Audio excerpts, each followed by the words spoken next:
Return to Silent Hill, new horror film based on the successful video game franchise Silent Hill, directed by Christoph Gans, who directed the first Silent Hill movie all the way back in 2006.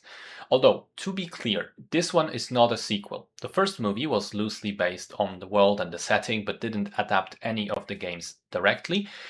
This one does. It adapts the second game, which is widely considered to be the strongest of them all.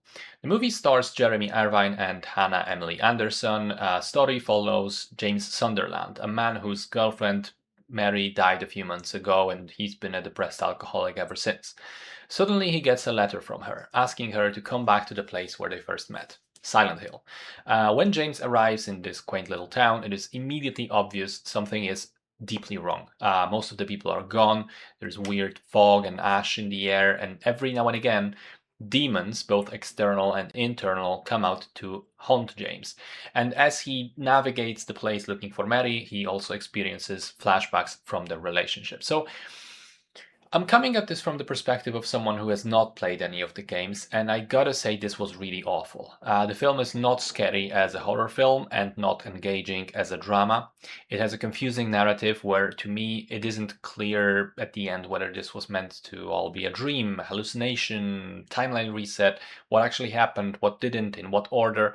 It's very clearly inspired, much like the game apparently was, by Jacob's Ladder, but it's vastly inferior. On the other hand, to the confusion, some aspects are hammered home so bluntly that I almost laughed.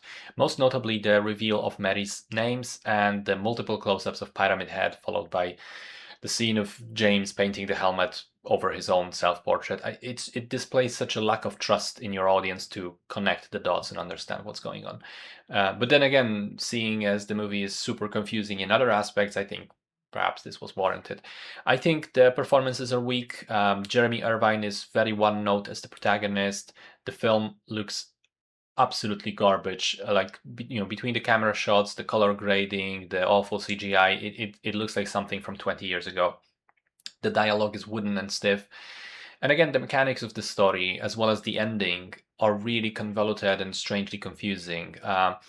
Last couple of random observations. There's a character named Eddie who appears. It looks like he's going to be important. He has a scene where he doesn't really contribute anything and then disappears from the movie altogether. Why put him there? There's a psychologist character who is shot as if she was living in mirror dimension from Doctor Strange for no reason at all.